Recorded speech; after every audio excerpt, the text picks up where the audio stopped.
Olá, estamos de volta com nossos estudos bíblicos e vamos começar uma série de estudos sobre o Deus de toda provisão, ou seja, sobre o Deus que provê para o seu povo. E hoje vamos abordar o tema a provisão de Deus em tempos difíceis, ou seja, nos dias em que vivemos. Sabemos que vivemos tempos dificílimos. Não somente em nosso país, no Brasil, mas em todo o mundo. A questão de sobrevivência, de crise, não é apenas no país em que nós estamos vivendo, mas em qualquer país do mundo nós veremos que as crises estão presentes. Eu tenho tido a oportunidade de viajar por alguns países e em todos eles, geralmente as pessoas estão preocupadas. Quando você chega no aeroporto e que toma um táxi, não é surpresa que o taxista diga que, bem, esse país é um país muito bom. O problema é que aí começa a contar a sua história. Porém, nós que somos filhos de Deus, nós temos algo que a pessoa que não conhece a Deus desconhece, que é a graça de Deus sobre o seu povo. Nós temos a história do Egito, quando Israel saiu do Egito sob a liderança de Moisés.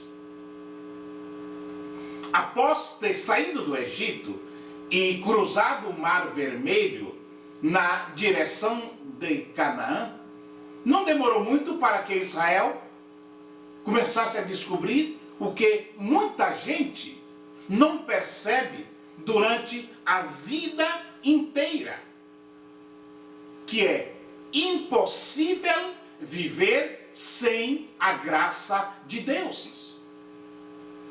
A graça de Deus, como bem expressou o rei Davi, é melhor do que a vida, pois é ela que nos salva, que nos sustenta, que nos satisfaz, conforme o Salmo 63, versículo 3. A graça nos salva do pecado e de nós mesmos. Ela nos arranca do Egito. Ela nos sustenta em meio do deserto. Deserto da crise, da luta, da dificuldade. Quando vemos a história de Israel saindo do Egito, quando vemos o caminho do deserto, a história do Êxodo é a história da graça de Deus. A graça de Deus resgatando o seu povo do Egito.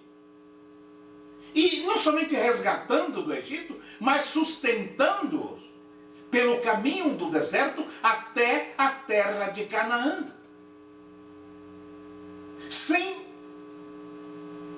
essa graça de Deus, essa gente nem teria saído da escravidão, muito menos sobrevivido no caminho do deserto. O caminho do deserto, sem a graça de Deus, teria sido o fim de todo aquele povo. Agora vem a clássica pergunta que nos fazem quando nós comentamos sobre a peregrinação do povo ali no deserto. Saíram e aparentemente eles tinham um caminho reto. Mas é como se tivesse aparecido vários caminhos. Aí vem a pergunta: como saber qual o caminho a seguir? Nesse deserto, como se aquecer do frio congelante da noite? Como se livrar do sol escaldante do dia. Os que conhecem a história bíblica sabem que nada como a coluna de fogo de noite e a nuvem de dia para conduzi-los e abrigá-los no caminho do deserto. Quando faltar água, ou se elas forem amargas, o que fazer? Deus proverá e adoçará as águas do deserto. Quando a caminhada estiver dura, onde buscar alívio? Deus proverá repouso em Elim, com sombra de palmeiras e fontes de água fresca. E quando faltar comida, em pleno deserto, onde obter comida? Deus fará chover maná e codornizes para matar a fome do povo pelo caminho do deserto. Queridos, todas essas provisões pelo caminho do deserto vieram por meios milagrosos. Era a graça de Deus sustentando o povo ao longo da jornada. A provisão de Deus jamais faltaria. De maneira que, se não fosse o espírito de incredulidade, a viagem teria sido calma, apesar das lutas. O caminho do deserto, eu digo que era a sala de aula de Deus. Era o instrumento didático do Senhor, ensinando o seu povo a confiar e a regozijar-se na graça, do início ao fim da jornada. Nós podemos ver que, ao longo dos 40 anos no deserto, Deus cuidou do seu povo. Deus os orientou através da nuvem de dia e à noite uma coluna de fogo, como está em Êxodo no capítulo 13, versículos 21 e 22. Deus não deixou faltar nada. As roupas não envelheceram, nem os pés incharam. Deus proveu água e comida. Deus deu vitória diante dos inimigos. Assim, queridos, devemos acreditar no Deus que servimos. Assim como Ele cuidou de Israel no deserto, também cuidará de nós nas nossas dificuldades. Podemos observar que durante 40 anos no deserto, a presença de Deus confirmava a sua palavra. Durante esses 40 anos ali no deserto, o povo viu a mão de Deus sempre manifestando-se a favor deles. Mesmo assim, alguns preferiam estar nos fornos de tijolos do Egito com o faraó do que no deserto gozando da graça de Deus. Isso que Deus cuidou do seu povo, dando-lhe maná e codornizes quando eles estavam com fome. Basta ver o texto de Êxodo capítulo 16, versículo 2 e 3, versículo 11, versículo 12. Ou seja, no meio da crise, no meio da dificuldade, no meio do tempo difícil, Deus providenciava codornizes de maneira natural. Ou seja, Ele usava os meios da própria natureza.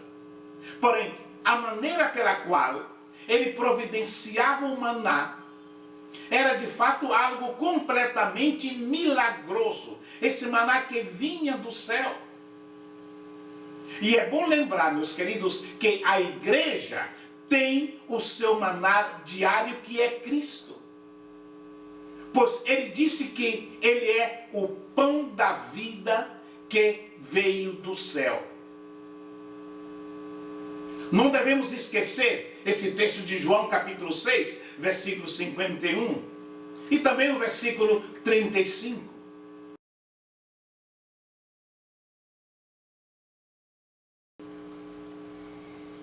Quando falamos em tempos difíceis, em tempos de crise, eu me lembro de Elias, o profeta de Deus. Nós vemos que, através da história de Elias, que Deus cuida dos seus servos em tempos difíceis. Por exemplo, no tempo de Elias, a Bíblia diz que havia fome tremenda sobre toda a terra. Ele mesmo, Elias, foi quem transmitiu ao rei Acabe a mensagem de Deus de que não choveria sobre a terra. Porém, Deus sempre se responsabiliza pela vida dos seus. O Evangelho de São Mateus, no capítulo 6, o versículo 32, disse: de certo, vosso Pai Celestial bem sabe que necessitais de todas essas coisas. Elias, naquele tempo de crise, de seca, de falta de lavoura, Elias tinha apenas que obedecer a Deus. O texto de 1 Reis, capítulo 17, versículo 3, diz: esconde-te junto ao ribeiro de Querite, que está diante do Jordão. Ele foi, obedeceu a Deus e encontrou ali as águas que faltavam em tantos lugares. E não somente isso. Ali nós sabemos, pela palavra, que Deus determinou que os corvos o alimentassem. Em 1 Reis, no capítulo 17, os versículos 4, versículo 6, diz: beberás do ribeiro, e eu tenho ordenado aos corvos que ali te sustentem. E o versículo 6 disse que os corvos lhe traziam pão e carne pela manhã, como também pão e carne à tarde. E ele bebia do ribeiro. Aí nós vemos o quê? Nós vemos o agir de Deus. Deus, ele atua sempre de formas contrárias às circunstâncias. O capítulo 17 de 1 Reis é um exemplo disso. Elias, ele foi a uma cova em Querite. Os corvos lhe traziam pão e carne, diz a Bíblia, pela manhã e pela tarde. Não havia água em todo o reino. Entretanto, Deus proveu um ribeiro para Elias beber água. Agora, quando nós vemos no versículo 7, diz que o ribeiro se secou. E Deus o mandou a Serepta de Sidom. Agora você me pergunta, mas por que, professor? Por quê? Se calcula que a distância era de uns 150 quilômetros. E certamente Elias não foi pelo caminho normal, pois Jezabel e Acabe o estava buscando para matá-lo. Talvez ele foi pelo caminho dos montes, o caminho mais difícil. Agora você imagine um percurso de 150 quilômetros ou mais, sem carro, sem cavalo, sem ninguém para lhe dar uma carona. Assim foi a vida do servo de Deus, de Elias. Agora, quando eu vejo a provisão de Deus, no versículo 9, parece ilógico que Deus o mandasse justamente a Serepta de Sidom, na Fenícia, pois ali era justamente a terra de Jezabel e de seus parentes, que procurava matar o profeta Elias. Mas por que Deus manda para Serepta de Sidom? Porque ali Deus havia determinado a uma mulher viúva que o guardasse e o sustentasse. É interessante o texto, já no Novo Testamento, de Lucas, no capítulo 4, os versículos 25 e 26, diz: em verdade vos digo, que muitas viúvas havia em Israel nos dias de Elias, quando o céu se fechou por 3 anos e 6 meses, de sorte que houve grande fome por toda a terra, e a nenhuma delas foi enviado Elias, senão a uma viúva em Serepta de Sidom. E você pensa que era uma viúva rica, mas você vai ver que era uma viúva que estava em condições paupérrimas. O texto diz que a viúva ia preparar o seu último bocado de pão para ela e seu filho, para depois morrer. Isso mostra a gravidade da situação. A crise chegou também em Serepta de Sidom.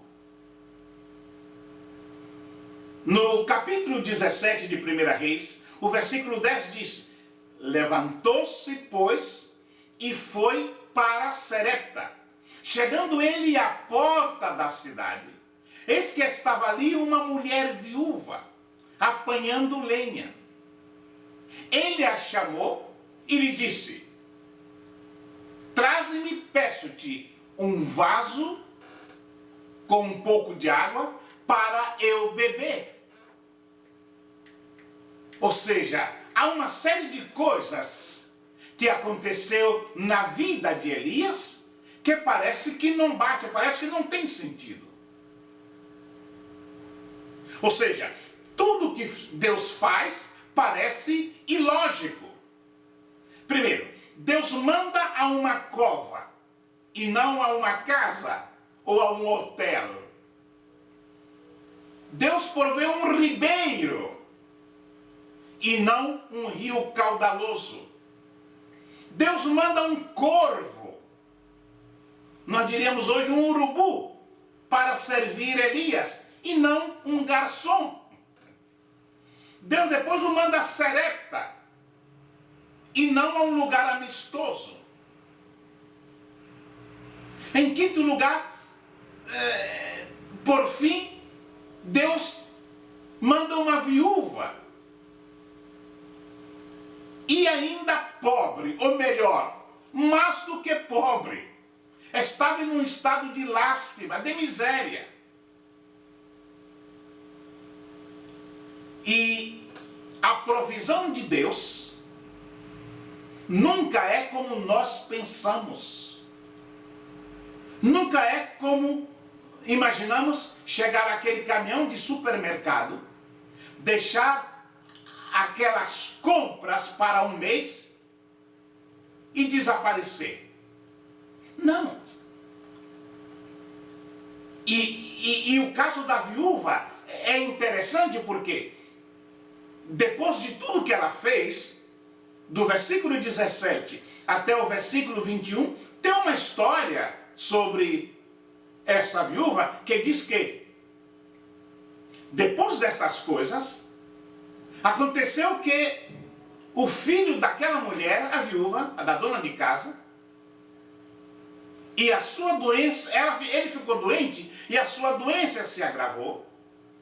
Diz que ele chegou a um momento que não respirava mais. Ele morreu. E a viúva ficou pensando, por que será que esse homem que eu atendi veio aqui para trazer à memória a minha iniquidade e matar o meu filho? O que é que Elias diz? Dá-me o teu filho. E ele tomou seu filho no seu regaço, tomou no seu braço, levou para cima do quarto, onde ele dormia, e o deitou em sua cama.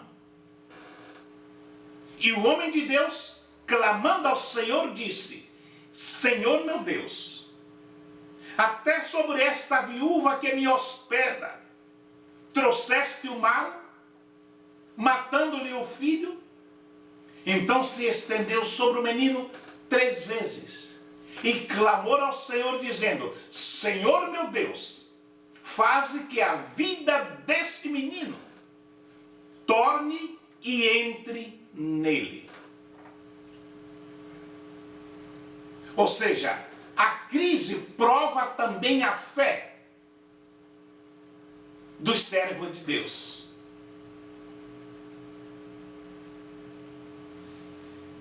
Então, meus queridos, o que eu quero dizer é que Deus, Ele provê e provê completo. Café, almoço e janta. Eu digo que será que não havia alguém em melhores condições sociais e econômicas em Serepta? Uma viúva, como já citamos, e um filho com problemas que depois vem a morrer? Sim, havia. Mas era para provar a fé de Elias e ver até onde ele confiava em Deus. E o que nós notamos aqui é que Deus queria mostrar que ele era o Deus da provisão quando tudo parece difícil. Não somente a alimentação, mas a morte do filho da viúva. Vivemos momentos difíceis, momentos de escassez, e às vezes ficamos desesperados. E quando eu leio os exemplos de Elias e outros que está na Bíblia, a minha fé é fortalecida. O mundo em que vivemos é um mundo que está em crise. Hoje nós temos a globalização. E a globalização, ela trouxe e mantém o espírito de unificação das nações para fins comerciais, para avanço tecnológico. Todo mundo se contacta com todo mundo. É a época do network, a época do contato. Então, nós notamos que com essa globalização, apesar da palavra ser um nome muito bonito, quem parece não encontrar lugar nessa globalização são as nações mais pobres do planeta. Algumas da América Latina, outros da África. A globalização, ela veio com o conceito de nova ordem econômica. Conceito que há um tempo atrás esperávamos que ia acontecer, nos alegrávamos quando pensávamos que isso ia mudar o mundo para melhor. Mas nós notamos que a globalização, apesar de todas as promessas, o que ela está mostrando é que o mundo está cada vez pior e ninguém estende a mão para ninguém. Todo mundo buscando cuidar do seu pedaço, do seu barraco, na linguagem popular. Então, o exemplo de Elias é muito importante, porque a exemplo de Elias, nós também estamos assistindo uma crise global. Não com aquela falta de chuva de 3 anos e meio. Ninguém pode negar que, apesar dos avanços tecnológicos, da ciência, comunicação em massa, ninguém pode negar que o mundo passa por problemas terríveis. E notamos que a tragédia espalha-se pelas ruas, a violência, que é o principal assunto dos jornais, programas de televisão exclusivos para falar sobre violência, os debates políticos da atualidade refletem as divisões que são severas e profundas em uma sociedade que parece desorientada. As previsões para esse ano, para a nossa economia, são sombrias, são assustadoras. Nós dizemos que hoje o fantasma que ameaça grande parte da população é justamente a perda do emprego. A fobia se espalha. Como explicar tamanho caos? Como viver com esta insegurança? Em quem ou em que confiar? Há alguma esperança para o mundo em crise e à beira do colapso? Esse é o mundo em que vivemos. Mas nós que somos cristãos não devemos nos esquecer que o mundo jaz no maligno. Sabemos que a causa de todo atropelo que ocorre no mundo, fome, guerra, doenças, acidentes naturais, calamidades apocalípticas e tantas coisas, tudo isso tem como causa o profundo grau de desobediência dos homens. E o gestor dessas calamidades é o próprio diabo, para quem a sentença já foi lavrada.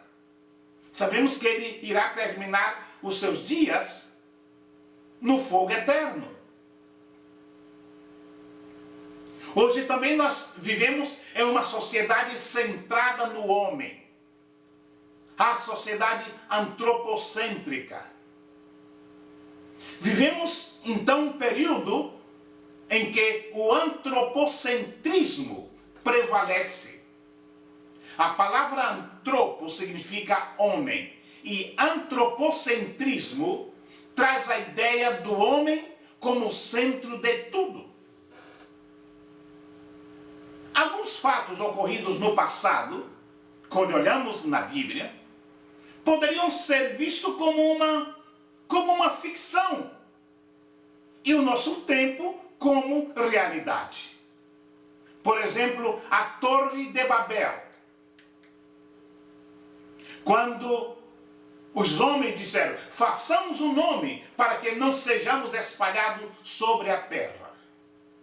E sabemos em que deu a construção da Torre de Babel. Os jardins suspensos da Babilônia e Nabucodonosor. Os homens buscando glória para si, mas o profeta Isaías, no capítulo 42, no versículo 8, diz que Deus não dá a sua glória a outrem.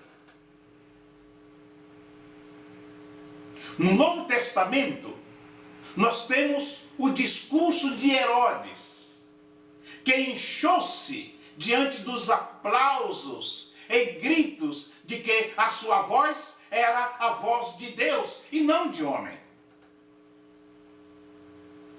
Queridos, o antropocentrismo é um mal que invadiu muitos lugares de culto. E às vezes vem de um elogio aparentemente honroso. Os líderes religiosos precisam se cuidar, pois em busca de interesses enaltecem a figura do homem acima de tudo, em busca de poder, e Deus está atento a tudo isso. Deus que quer ser exaltado, Deus que quer ser louvado, Deus que quer ser glorificado. Nesse mundo em crise, além do antropocentrismo, nós temos também uma sociedade relativista. O relativismo moral, ele nega a existência de verdades absolutas, especialmente os princípios e ensinos imutáveis da palavra de Deus.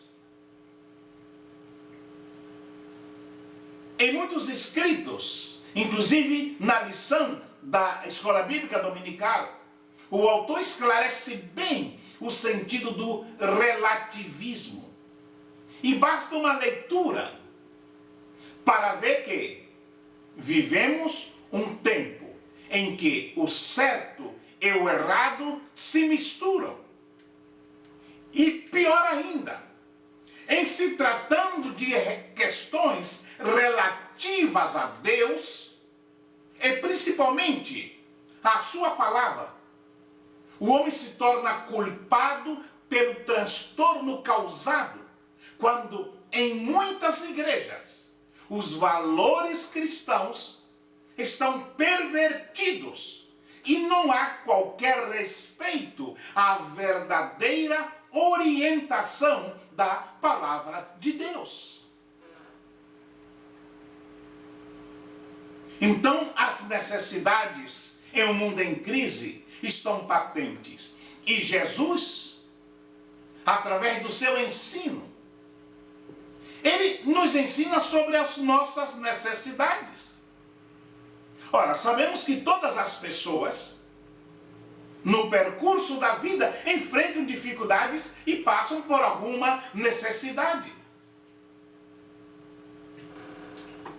Há necessidade de afeto, de carinho, de reconhecimento, de amor, de coisas materiais, de pão.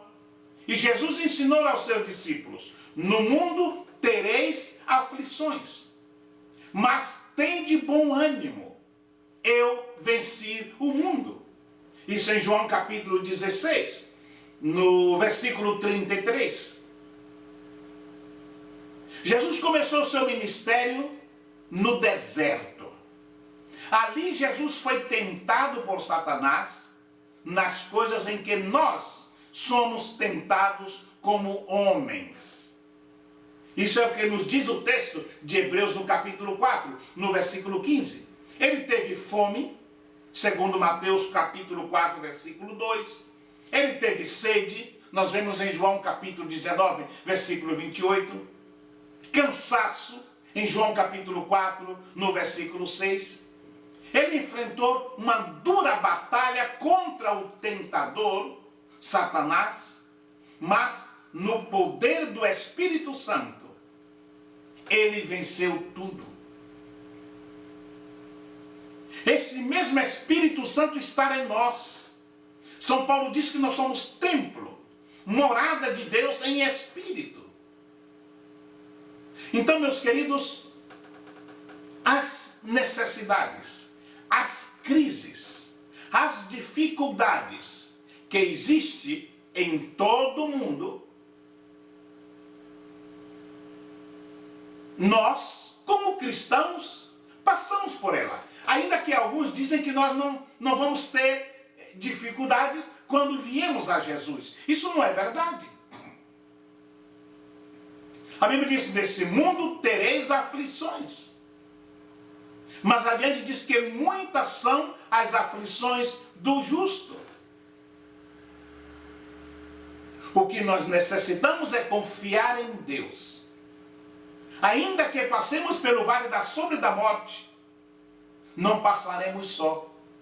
Quando estivermos no deserto, aquele que fez o deserto sabe o que vamos necessitar. Quando estivermos na cova dos leões, aquele que fez a cova, que criou os leões, sabe o que nós vamos necessitar. Assim que quero concluir dizendo que em meio das crises, em meio das necessidades, devemos levantar os nossos olhos. Porque o Senhor nosso Deus, que nos criou, que nos resgatou da nossa vã maneira de viver, jamais nos deixará só. Basta lembrar de Colossenses capítulo 3. Se haveis ressuscitado com Cristo, buscai as coisas que são de cima, onde Cristo estará sentado à destra de Deus. Pensai nas coisas que são de cima, mesmo em meio das crises, e não nas que são da terra, porque já estáis mortos para essa vida, e a vossa vida está escondida com Cristo em Deus. Que Deus nos abençoe.